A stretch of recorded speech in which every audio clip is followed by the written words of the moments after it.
Okay, this is K7T versus DL. Both teams are mostly from UPLB, and they have been with us since we started this thing here, this series that we do every night. Okay, so DL and K7T are both strong teams from that previous original community that we started, and now this is the game two. The first game goes to Kinagatang Pitong Tiger, or simply saying, simply K7T. And so now Divinus Ludius needs to win this next game for them to stay in the series. And now we're into the drafting phase, and Coach will help us with the analysis of the drafting phase. All Coach? right, so K7T again goes for that first ban Viper, same as a while ago, but DL right now, a while ago they went for a Doom Batrider ban, if I remember correctly. But right now they banned the Brewmaster. Yeah, they just suffered so much under that Brewmaster a while ago from K7T. Brewmaster was just simply dominating the game. They actually got a few kills off the Brewmaster, but still, it was the Brewmaster mid sitting off that tempo with Blink initiates and killing people left and right. Yeah, they don't want to deal with that, and they still don't want to deal with the Doom. So they ban out the Doom, the Brewmaster. K7T also has the first two bans, actually. Same two bans, the Death Prophet and the Viper. So they really don't want to be dealing with those heroes. K7T, going into first pick right now. They have the freedom of setting the game with the first pick. Of course, some of the best first picks are the heroes that many heroes can synergize with. And Lycan, actually, there you go. Lycan's one of those heroes that I rarely see anymore played because he's so commonly first banned, so I don't think about him anymore. But yeah, here we go. Lycan, first pick Lycan, very powerful hero. Can easily take down towers earlier on. Can also take Roche. Can jungle. So Lycan is just a very useful hero in many situations. And yeah, those early tower pushes, of course, that's gonna give advantage earlier on. Tapers on to the late, falls off in the late game, but early game advantage should be good for any team. But here on DL, we see a response with the Faceless Void. Of course, Faceless Void is very popular right now in the current meta. So many heroes, just so many heroes can be paired well with Faceless Void. Any AoE, Ravage, they can pick Tidehunter right now. They can pick Earthshaker still. Skywrath Mage and Razor are very common picks with Faceless Void. But right now, yeah, they're going with Faceless Void and Shadow Shaman. A bit greedy right there because Faceless Void and Shadow Shaman are heroes that kind of aim to accomplish different things. Shadow Shaman is aiming to take down towers earlier on, while Faceless Void is a kind of hero that wishes to engage in team fights. Actually, Faceless Void and Shadow Shaman don't synergize too well because the Serpent Wards can't fire inside the Faceless Void's Chronosphere. So if you want something that attacks inside the Chronosphere, you'd want a Witch Doctor Death Ward instead of the Serpent Wards, or something that you can cast outside of that, like Skywrath Mage. Okay, so right now we see a Skywrath Mage pick with K7T. Quite popular right now, quite popular support. Very long range initiation with a concussive shot and lots of magical damage. And I think very importantly here, he has that instant Ancient Seal. Is it Ancient Seal? Yeah, the silence. Ancient Seal silence going off instantaneously. So as long as you can get the drop on your opponent, you can silence them just like that. Just like that. And you have one person disabled already. So you can get a better initiate off. And so, yeah, DL, they banned out the silencer, yeah. So that's kind of what Skywrath Mage does, but on an even bigger scale. So, yeah, they see the Skywrath Mage potential to engage or disengage with the silence, and they ban out the silencer. So K7T, they ban out Bristleback. Okay, they don't want to be dealing with that hero right now. Bristleback's an offlaner. Can possibly be a carry actually moving on to the later parts of the game. Quite tanky, quite powerful right clicks, and is a good offlaner. So understandable if they don't want to deal with that. They also banned the Centaur Warrunner. Centaur Warrunner is very tanky hero, also hard to deal with, like the Bristleback. You can't just keep attacking him because you're gonna hurt yourself in the long run. And he has that very potent ultimate, the Stampede, can allow for engagement or disengagements. Especially if you have something like the Faceless Void, that Stampede into the Faceless Void Chronosphere is going to be an effective combo. DL bans out the Nature's Prophet. a while ago it was K7T that banned out the Nature's Prophet after they saw the Tinker pickup, but right now it's DL banning the Nature's Prophet. Yeah, because the Nature's Prophet trends synergize with the Lycan's Howl. Those actually is quite a potent pushing strategy. So they don't want to deal with that push. They ban out the Nature's Prophet, and of course you have that rat potential from the Nature's Prophet later on in the game. So yeah, Nature's Prophet ban. Completely understandable. So now we're going to the second round of picks. DL might want to go for more Death Ball or more Team Fight, depending on which side they lean on. Faceless Void, of course, is the Team Fight face, and Shadow Shaman is the Death Ball face. So let's see where they go. They can go either way right now. I would still advise, though, if they could hear me. Of course, they can't hear me, but if it were up to me, I would advise that they pair something with Faceless Void. There we go. The Witch Doctor, as I was saying, that Death Ward works well inside the Chronosphere as opposed to the Shadow Shaman Serpent Wards, which don't work with the Chronosphere. See, you would want to increase your Faceless Void potential instead of the Death Ball potential, because Shadow Shaman can just drop wards and it would be okay. He can drop wards outside of an engagement or in a different lane, and those wards are going to take a tower down, or you can drop the wards after you've won an engagement. Either way, Shadow Shaman wards, good. He can stand well on his own, but the Faceless Void Chronosphere is definitely going to need more help with synergizing, so you can make full potential of that Chronosphere. And Witch Doctor is just one of those heroes that do so well under that. The Maledict is definitely going to land if the Chronosphere is there, and then the Death Ward is going to deal just so much damage. And then with the Maledict, everything going off, you're gonna guarantee yourself quite a few kills with that Chronosphere Death Ward combo. So K7T, pick up the Invoker. Okay, so a while ago we saw a Invoker ban on the K7T. Ali, are you there? Can you tell me if K7T have a potent Invoker? Are they known to have an Invoker? No, they are known to have a very, very good Slark. Yeah, they had the Slark a while ago. If you were watching, was it Quack SE? I think it was Quack. Yeah, but either way, DL banned out Invoker a while ago against K7T, if I remember correctly. But now the Invoker gets picked by K7T. So yeah, Invoker is one of those very good utility heroes. He can go either way. He can go any way, actually. He can go team fight. He can go solo ganking. He can go just outright pushing. Right now, I think it's going to be the push build Invoker. You have the Lycan. You have an Invoker going with the Necro, going with those Forge Spirits. Just gonna take down, steamroll through towers very quickly. And now they have the Sven. Sven is going to be their carry, obviously.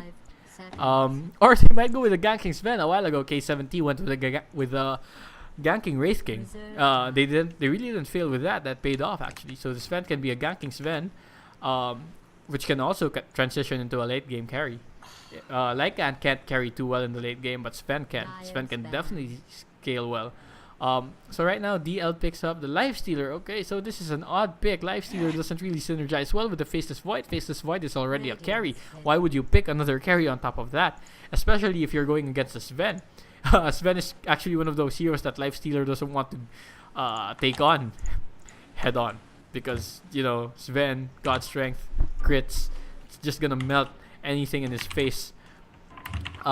Including the Lifestealer, and the Rage doesn't really help against those physical right clicks from the Sven. And so, last bans are Crystal Maiden, Templar Assassin. Okay, so Maiden on support. DL picks up the Shadow Fiend. That's going to be their mid. And K7T, they have a very, very wide choice of last picks. So right now, from what I can tell, K7T is just an all-out aggression team. Okay, so right now they have some push coming in from the Lycan Invoker. Okay, Pudge, yay! We're gonna see some exciting plays. This is going to be a happy game for everyone. We see a Pudge from K7T. So good luck with that. And the other team has some sort of pushing potential with the Shadow Shaman and the Faceless Void Witch Doctor. Yeah, going to be that combo. So okay, while you're here, before you get disconnected, hopefully not anymore. Okay, Ali, hopefully not please take us through the introductions. Okay, thank you so much, Coach. Now we have K7T, the game 2 between K7T and Divinus Ludius. And as you know, guys, K7T did take the first match, and now Divinus Ludius needs to take the second match for them to stay in the series. Now, for Divinus Ludius, who is now playing as the Radiant team, we have Virus playing as a Lifestealer, Abyss playing as the very, very courageous Shadow Fiend, because Shadow Fiend is really, really hard hero to play. Hell yeah playing as Witch Doctor, Woohoo playing as Shadow Shaman, and Bandila ng Philippine Arts. I'm just gonna call him Bandila, playing the Faceless Void. And for the Dire team, we have K7T, the victors of the first match. We have LED on the Lycan, Small Daddy on the Skyrath Mage, Tiger Lily on Sven, Passy on the Pudge, and Quack SE for the Invoker. And yeah, so that is Divinus Ludius versus K7T for you guys. Now, we'll be moving to the laning phase in the early game analysis with Coach. Alright, so this is unusual. We have an Invoker off lane, I think. Seems to be the case so far. Invoker off lane with a Skyrath Mage backup. I think they see the Skyrath Mage because... Oh, they... No, they can't. This was the Dire Ward actually. I kind of thought it was a Radiant Ward. Okay, so right now they see each other. Up and the pause. Okay, so a very, very poor timed pause right there. It's probably accidental, but just as Skyrath Mage and the Shadow Shaman encountered each other. Yes, it's like that thing in the movies where you suddenly slow mo when you meet that person that you're about to, fall in love with. But obviously not. They're going for Small Daddy now. Stun coming in from Breach Doctor. Auto attacks from Woohoo, but the Shackles is out of range. Haste on Hell Yeah will definitely allow him to catch up with the Skyrath Mage, but now Sven is now here. He has to Stormhammer him, and the Cold Snap, no invokes coming in for Invoker, but the auto attacks will be coming in. Pause coming in for Lifestealer just before Woohoo drops dead. He's now sitting at 120 HP. It's still stunned by a few milliseconds there by the Stormhammer, and Lifestealer completely disconnects. This is obviously a first blood for Divinus Ludius. Yeah. So, Ali, can you remind the players that if you pause, it is the courtesy that your opponent will unpause. Okay. Yeah, okay, maybe later. Actually, it's coming in right now. Remind me later, Coach. And now, indeed, the first blood. Let's go to Invoker Quack as he getting that first blood for 100 gold before the game even begins, before even the creeps meet at the bottom lane. Okay, so first blood right there. A bit of misconduct coming in from DL, but yeah, we should put that in the house rules. I kind of forgot about that. I thought it was common courtesy that if you pause, you wait for your opponent to respond. they didn't even respond right there. But hey, first blood goes to K7T, so yeah, I think that's okay with them. Yeah. So Coach, let's go back to the laning phase analysis. Okay, so as I've said earlier on, yeah, it's gonna be an unusual laning for Invoker. He's a off laner. Typically, you want him on mid. You want him as a solo laner, even solo safe lane, because as much as possible. Okay, we have an engagement right now. Ali, take us in. Okay. Well, okay, we see Invoker getting aggressive here on Woohoo and the Hell Yeah. And now Virus having bad internet connection problems. Looks like he inherited my bad connection from earlier. So now the engagement will still have to wait. And since we're on the pause, Coach, can you take over, because I'm going to remind the players to wait for the courtesy response.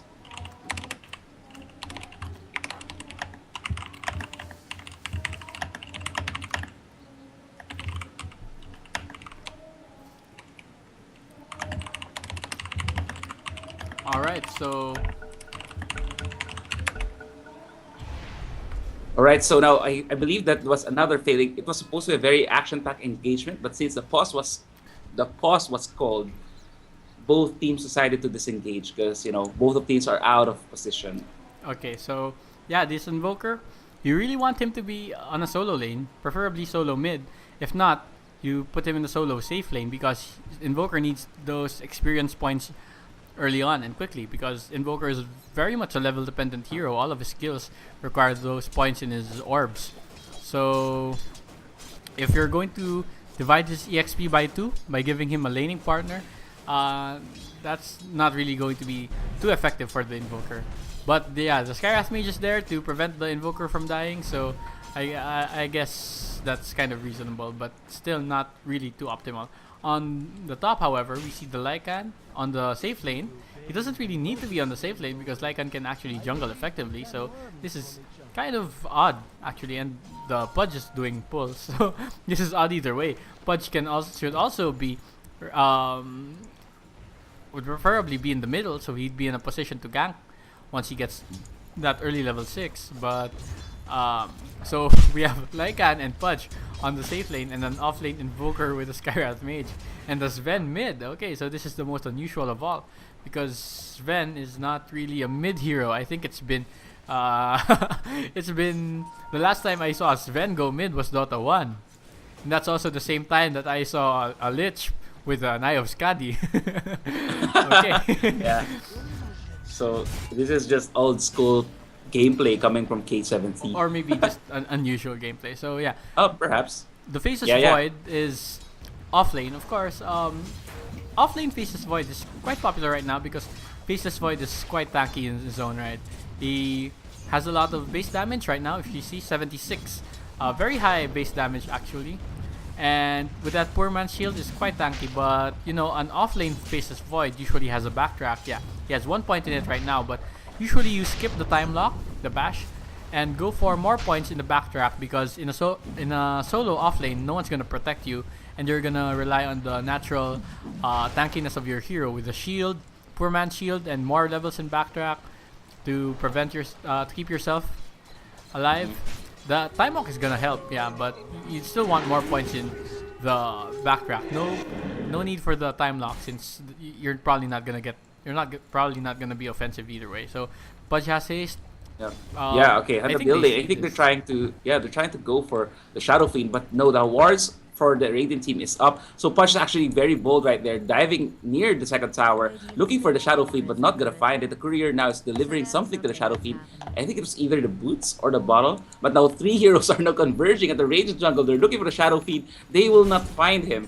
And now it is up to. Oh, but however, they do find the stack for the Shadow Fiend, and they're actually trying to get it. The Shadow Fiend, this is his call. He can actually go for it and try to get the kills. The Stormhammer was used. The Skywrath Mage is actually now around 2/3 of HP. Every single one of the heroes diving here in the Radiant jungle is not even in a position to tank 2 raises. And until they're sure that they can go for it, they should actually back out. In which case, they might actually find themselves in a better position to get a kill on the Shadow Fiend. Yeah, but taking out a bit of those stacks, a bit of economic damage right there from K7T. Mm-hmm. But what they weren't able to finish it, and now Shadow Fiend is they actually helped Shadow Fiend because the creeps will now fall faster. Yeah, just the big ones, but they still were able to take down a few of the small ones. Oh, at the top lane, we see Passy trying to get a hook on Bandila, but now Chronosphere getting casted here. Passy is now out of position. He will actually die from the auto attacks, and that was a very bad call from Passy. He tried to hook the Faceless Void, but a creep from the Radiant team actually blocked the hook, and Bandila responded to the Chronosphere and just auto attacked the hell out of Passy. Alright, so let's take up the early game last hits right now. On the lead is, yeah, Faceless Void. It's kind of Faceless Void. Shadow Fiend. I think it's going to be expected if you have a Shadow Fiend versus. Okay, at the bottom, they hang on. Something's happening. Magic getting casted over. Hell yeah. Catching this guy. This guy might definitely die. Like if they're throwing in the auto attack. Now, Woohoo is trying to be aggressive and just push Invoker backwards, but however, nothing. So that explains a lot why Invoker was not able to respond immediately. He was actually disconnected. So a lot of disconnects happening. You know, this is Saturday night. Everybody is just having, everybody's surfing the internet. A lot of PLDT subscribers are online. So, Yeah, very bad. So Very bad night for everyone. yeah, this is another moment while we're in the pause. Okay, I'd like to remind those in the stream that I'd like to give. Okay, so some people are asking how we get our giveaways, and that's because we have a sponsor. Okay, yeah, I'm gonna tell you right now. Our sponsor is PLDC, keeping you disconnected. Okay, so laging maaasahan na madi-disconnect kayo. PLDC. Okay? So, here we go. There we go. Better, much better. Courtesy from both teams. The G calls and yeah. So, the Invoker's there. Still hasn't backed out. I think he's gonna look for another engagement because the Pudge and the Sven are moving in. Are Okay. converging at the bottom lanes. Golden's getting thrown on top of the Life Stealer, but will they be able to get it? Now Pudge only has a level 2 hook, not enough range on him unless he actually gets the Hypothesis or whatever of the angle. Now Stormhammer comes in on top of the Witch Doctor and the Shadow Shaman. Both heroes are dying. An insurance EMP there coming in from Invoker. Gonna find a kill. Illusion from Sven, giving them enough to tank. And enough vision and positioning so that they will be able to take all heroes at the bottom lane. So 3 heroes for nil, 3 heroes dead for not even a single hero on K7T. Wonderful play there, wonderful gap. Everybody was just simply caught out of position. Okay, so yeah. Oh, by the way, Punch actually gained 2 levels from that. 2 levels. Yeah. Yeah, because it was 3 dying, including the Life Stealer. So big score for them. So let's get back to the last hits. Yeah. We see dominance in last hits from the Shadow Fiend. Of course, if you're going against the Sven, last hitting is going to be easy for the Shadow Fiend. Next, however, is the Lycan. Yeah, that safe lane Lycan is paying off in terms of last hits also. 38.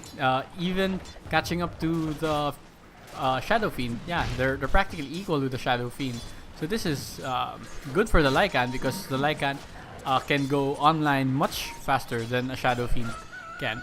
Around this point in time, the Lycan has Vlad's already, and he can already actually go and take down the Roche if they want. But here on mid, I think... Oh, hey.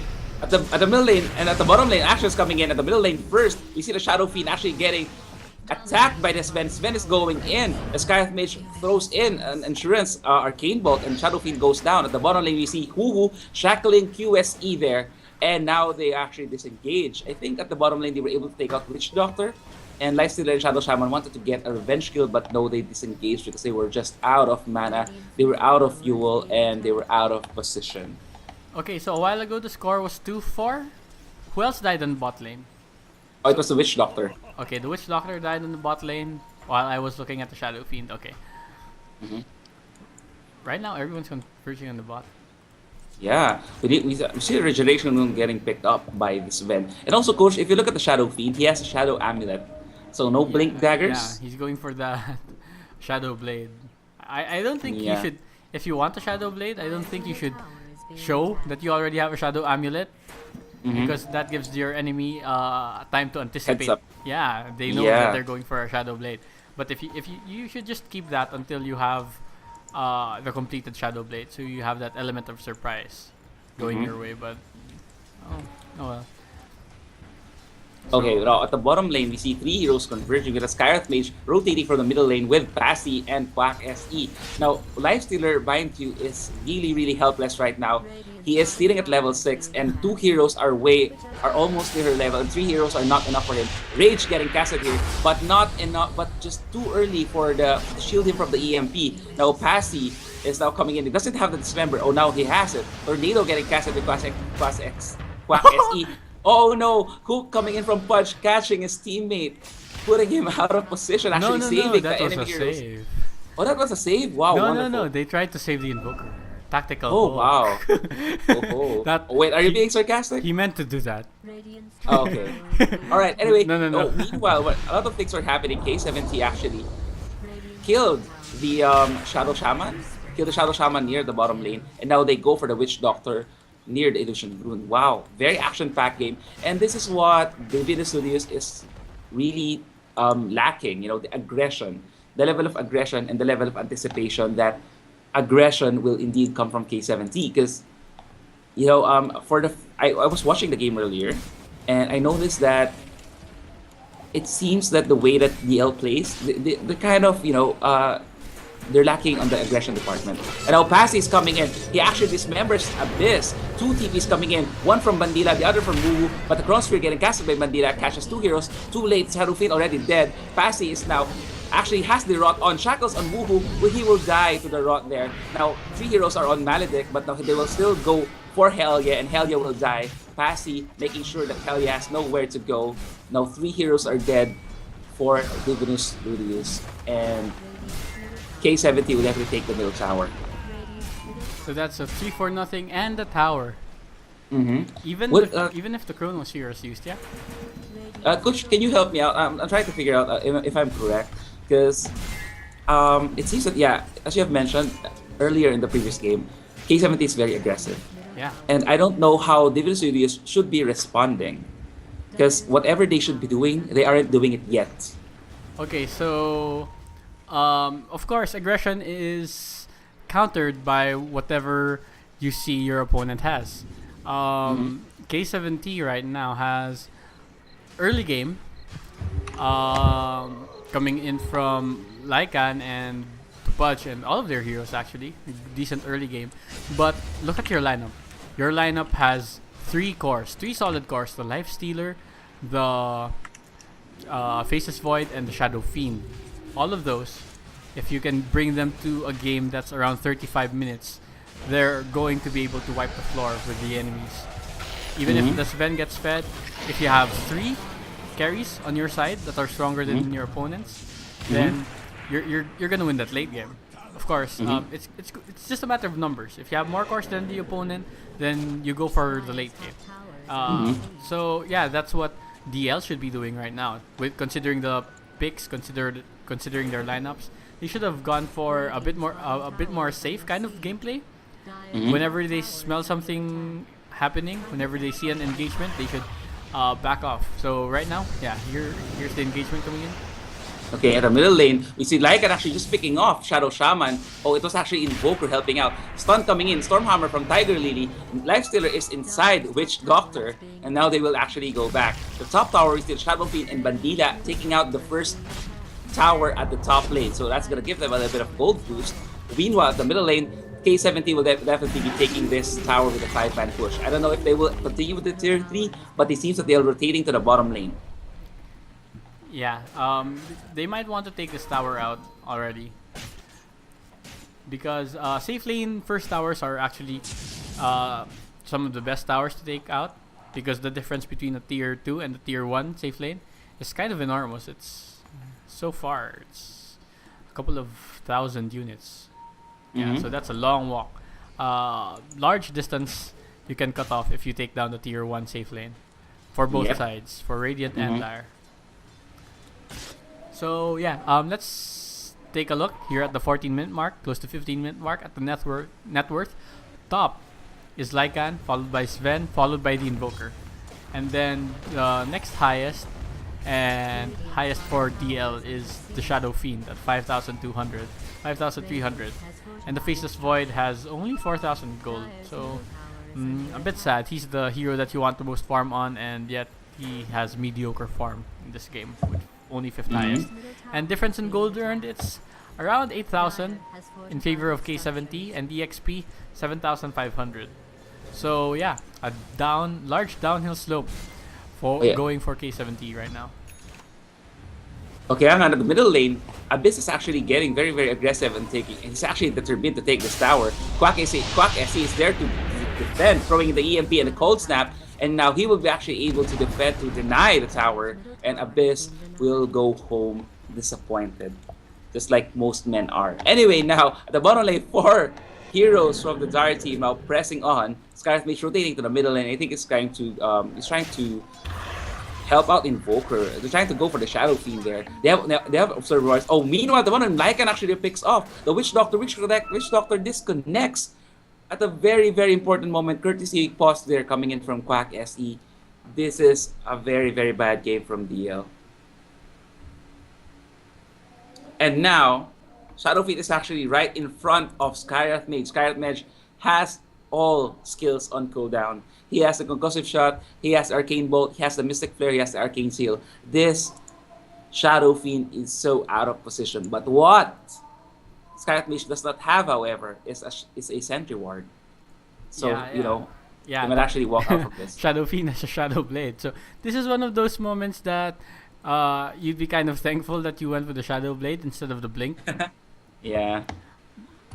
So yeah, a bit of an easy escape there from Shadow Fiend. I don't think any of their heroes have detection yet. Yeah, they don't really need detection at this point. Look at that Lycan. He has that Aegis already from the Roche, and the Reaver And 1,000 gold, he's quite close to getting his art up. So everyone calls the G.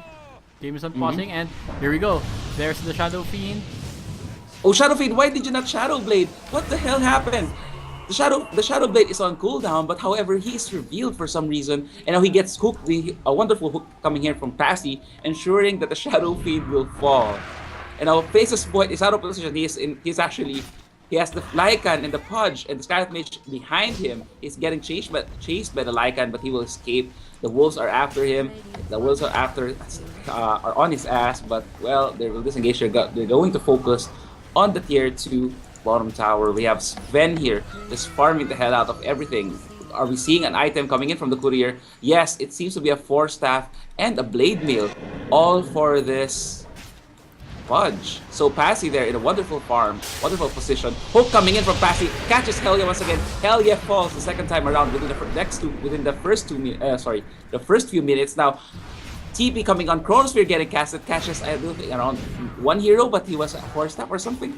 And they will actually disengage. Hook coming in from Passy, tries to anticipate the movement from Bandila. Bandila escapes and avoids that hook. At the top lane, we have Shadow Fiend and Sven just doing a standoff here. Sven trying to push and Shadow Fiend just pushing the lane. The Shadow Blade was already used. Is trying to get a position on the Sven. Decides to just disengage. At the bottom lane, he is needed. The Lycan is just harassing everybody with the wolves and his howl and his what do you call this? Feral Impulse. Faces Void. Time walks in to get the Scarlet Mage. EMP and Dismember coming from Passy there, and now both Virus and the Face Void are dead. 2-for-1 exchange. That's a 2-for-3. No, actually 1-for-3 exchange. Now auto attacks coming in from Quack SE is gonna take that Witch Doctor as well, followed by the Shadow Fiend. Quack SE, the Invoker, is now godlike. This is GG. This is a team wipe, and the Lycan is still alive. He does have the Aegis, however, but he's still alive, and while he is, he gets some life steals off the creeps. He can push with auto attacks. And now, oh no, Shadow Shaman being so parasite there. Force coming in from Quack as he throws in the EMP. Woohoo out of mana, getting chased down by the wolves. He will die to the dogs. And now Bandila now coming in. Time walks in, goes for Passy, but turns his attention to Quack as instead, going to take and pop the Aegis right there. The Gem of True Sight is getting dropped, getting ignored. Now Bandila picks it up. Courier coming in. Oh, Courier out of position there. He was actually going to planning to pick up that gem. And LED now walking away from the team fight. Wow. Okay, very action-packed team fight right there.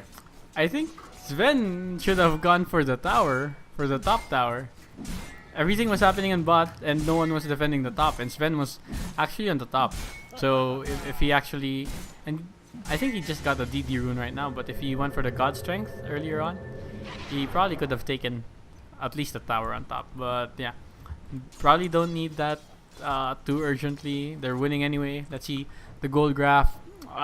20,000 lead in favor of K7T, and EXP around 15,000 also for K7T. Yeah, very, very painful advantage for K7T.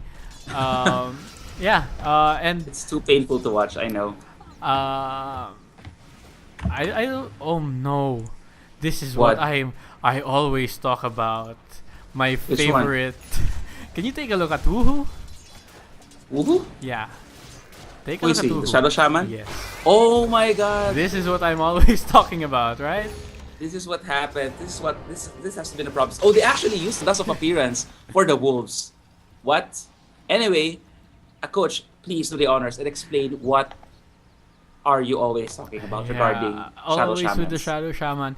If you pick up a Shadow Shaman, you pick up Shadow Shaman not for the either shock, because lots of heroes have better damage abilities. Not for the Hex. If you want the Hex, you have the Lion. Not for the Shackles. Yeah, if you just want the Hex and Shackles, you go for the Lion. But because of the Serpent Wards. You want the Serpent Wards up, you want to take those towers down. You want to give your team an early game gold advantage and positioning advantage, map control from taking those towers down.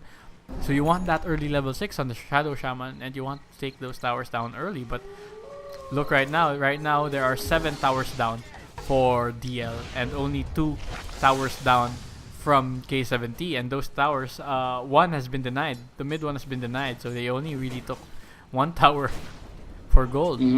So Mm-hmm. yeah, that's what happens if you have a Shadow Shaman and you don't fully utilize the Shadow Shaman. He just got the Serpent Wards 2 minutes ago. So yeah, if Mm-hmm. you're not gonna give your Shadow Shaman that attention for EXP, if you're not gonna give him that level 6 early on, then you just wasted the pick. It's such a wasted pick for your Shadow Shaman not to get that Serpent Wards earlier on and dropping Oh, the oh towers. no! Hang on, at the middle lane, Abyss is getting hooked by Passy there.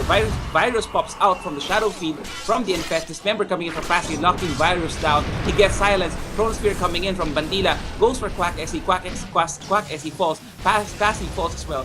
And now double kill there for Passy.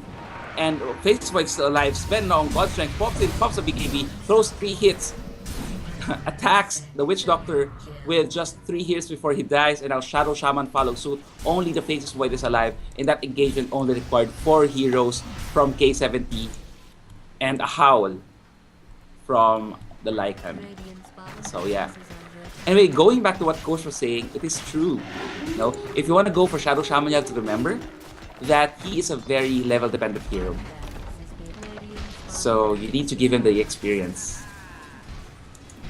Yeah, if you don't give Shadow Shaman the time of day, then it's really a waste of pick. Now, okay, we see this. Divinus Ludius is hanging. I don't know what's the right expression. They are hanging on a cliff. They're what? I'm out. I don't know. I suddenly have this mental block. I know the proper phrase for that, but in Tagalog we say that they are now sabits. you know, one one mistake, one tiny mistake from the compounded mistakes that they have been doing, and they will actually fall. And it's just K7T can take them in one fell swoop, just like that. So now we see the K7T trying to. I think they're trying to wipe out all the jungle, the neutrals from the Radiant jungle, just to ensure that no shenanigans from DL will be happening anytime soon. Just to try to get some farms up. And well, they do. We see the Lycan has the Invi rune, but Faceless Void has a gem. So I don't know what they really want to do here. Faceless Void can actually go in and catch a Chronosphere, catches 3 heroes, go for the Sky Mage. Wonderful initiation right there. But Invoker replies with a tornado now, and everybody gets their mana burn. Shadow Shaman throws in the Master Pet Wars, catches the Lycan right smack in the middle, and now 3 heroes for K7T are dead. This is one of those moments that gives them a little bit of hope. Yeah, this is what DL needed all along. They needed the Serpent Wars. They needed a good team fight engagement like that. And see, those are just level 1 Serpent Wards. Imagine if they had those earlier on. Imagine if Shadow Shaman was level 11 right now with the better Serpent Wards. Just imagine the possibilities of having those Serpent Wards. Guys, don't ignore your Shadow Shaman. Don't just let him sit until he gets Serpent Wards like 20 minutes into the game. So it's really quite a waste. Right now they have those wards. They did something with it. It was a 3-4-0 engagement. Counted that it wasn't their full party, I think.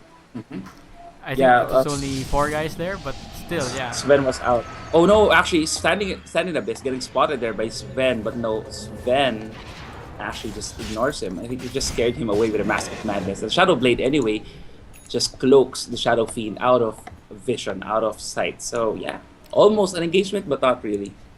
Alright, so Roshan is up. They're gonna scout Roshan. And yeah, I think they're going for Roshan right now. Okay, first question, does Divinus Ludius know? Does DL know? Well, they have no ward right now, and for all they know, they can be doing anything, but because the creeps are just pushed out right now. So, but either way, it's gonna fall. It's a very quick Roshan. I mean, after all, you have a high level Lycan sitting on level 16. You have the Medallion of Courage, and then you have the Wolves. You have the Howl. This is just Lycan is just one of those heroes who can take Roshan very, very fast. Alright, so 25 minutes in. Let's do a quick look at the XP graph and gold graph. Yeah, 20,000 gold advantage for K7T. Hang on, at the top lane, we have Bandila ng Philippine Hearts throwing the Chrono Spear on top of Quack and just auto-attacking him. Oh, lucky with the time locks, and he takes Quack away. He takes Quack away with that. Whew, that was actually a wonderful pick-off. You know, he was very, very lucky with those time locks, and he wasn't what do you call this? He didn't give Invoke enough time to fight back. Now at the middle lane, we see Witch Doctor casting the ultimate and just hang on. Actually, just got distracted. Somebody messaged on Steam. Anyway, Witch Doctor threw in the ultimate and that took off. Popped the Aegis from the Lycan, but the entire K7T replied with a full-on push and just Skynet Mage with a Sven, with a Pudge, and now Buyback coming in from Shadowfiend. They want to defend this. Lifestealer is inside Pegasus Void. Pegasus Void ultimate is still on cooldown. Time walks in, goes for Tiger Lily, but gets Storm Hammered, and he will die to the cleave. Daedalus is up on Tiger Lily, and Lifestealer doesn't have enough HP or armor to defend this. Passy falls to stand in the abyss, and now is actually vulnerable here. Vulnerable to this Lycan and this Sven. Sven and Lycan now pushing to the top lane. They go to take the tower. They want to finish this. Disconnect. This, by the way, Lifestealer was briefly disconnected there. I believe somebody was at least. But anyway, Divinus Ludius is really having a bad night tonight. Now, stun coming at Witch Doctor. They want to try to get LED at least. And now, Metamorphosis is coming from LED, but he is trapped right smack in the middle of the Master Serpent. Shackles coming in from Woohoo. They will definitely get the auto attacks in, and they will definitely die. But not before Witch Doctor falls. Lifestealer is now alive, standing up that abyss, harassing the Invoker, forcing himself out with a 4-staff across those cliffs. So there we go. Wow. Alright, so at the end of that engagement, DL loses their mid lane of racks and loses the tier 3 on top. Melee barracks almost would have, probably would have fallen if the Serpent Wards weren't put up there. Effectively so, they trapped the Lycan inside them and killed him off. But yeah, a bit too late with everything. Serpent Wards still level 1. They still haven't been used to their full potential. I mean, every time that the Serpent Wards were dropped, it was a victory for DL. But so far, he's only had that... but DL is out of position. Hook support coming in from passive, but gonna miss him at the top lane now. Meteor follow-up coming in from the Invoker, but no, they will not be able to fight a kill. A lot of backtracks there, at least two, I believe. And yeah, sorry to cut you off, but anyway, Coach, I think I found the proper phrase for what I was talking about earlier. It was hanging by a thread. Hanging by a thread, okay. Yeah, alright. Thank you. Anyway, please continue with your analysis. Sorry about that. Alright, so yeah, the cooldown on the Serpent Wards, it's 3 minutes, I think. 2 minutes, 110.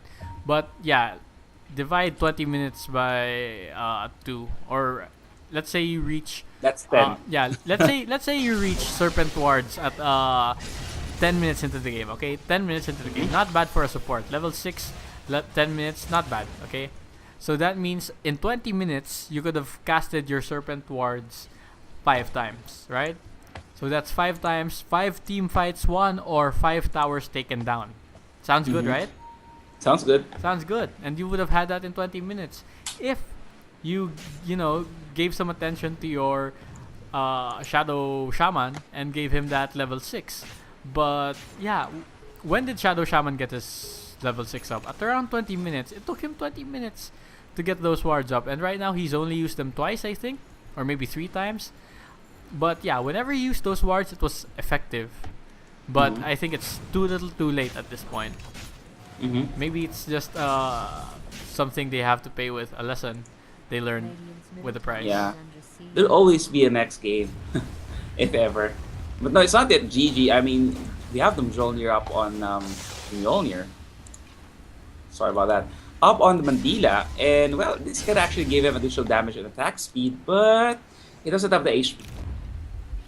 If ever he focuses somebody on inside the Chronosphere, Skynet Mage will be right there to throw in a Mystic Flare. Oh, Right. that rhyme. That rhyme. So we have a smoke coming in. They might be able to catch out Lycan. Yeah, but they don't. Do they have any disables? No. Revealed is what's going to happen there for Abyss. At the top, here at the cliff, we see Passy waiting for a hook. Is he going to find anybody? Oh, Bandila actually goes in instead, and Chronosphere's 2 heroes, he gets confused. He's running around like crazy. He doesn't know who to attack. Witch Doctor coming in with an ultimate there. Shadow Fiend throws in an ultimate. Skyrock Mage actually falls. Faces Void follows next. And L2, we see a double kill coming in from Sven. Invoker takes away the Shadow Shaman. Now Lifestealer is inside Abyss. Guys, you're in this together. You have to survive. You're getting chased down by the Invoker is on Wex build, getting auto attacked a lot. Do you have enough cooldown there? Oh no! What the hell? Shadow Fiend has actually 7 charges of Magic Wand. He didn't use them. And now Virus Disciple actually responding back. He is going to fight back. No rage on him right now. He's going to get kited by Quack. Quack goes in. Someone's a Force Spirit. Oh, he's getting confused. What the hell is he doing? Oh, Cold Snap. He was waiting for the Cold Snap invoke. He's going for the Virus Disciple. Creeps are helping him out. Rage is not gonna help you, Virus Disciple. He is not. Rage does not prevent auto attack. Yeah, That's and team wipe. did you notice what happened in the middle of that? The Yeah, Sven they actually purchased the Divine Rapier. Oh crap! Complete disrespect right there. I'm going to end this with a Divine Rapier, and you're not going to take this from me. And this is going to be the end of the series. 2-0. K7T. 2-0. Yeah, 2-0 in favor of K7T. K7T wins. We'll now proceed to the awarding ceremony. Coach, while I organize the events, the awarding ceremony, while I arrange the awarding ceremony, guys, please follow up with Coach for any further announcements. Whatever that may be, Coach is in charge of that. All right. All right. So we're gonna take a break for a while. Next game is 10 o'clock. All right.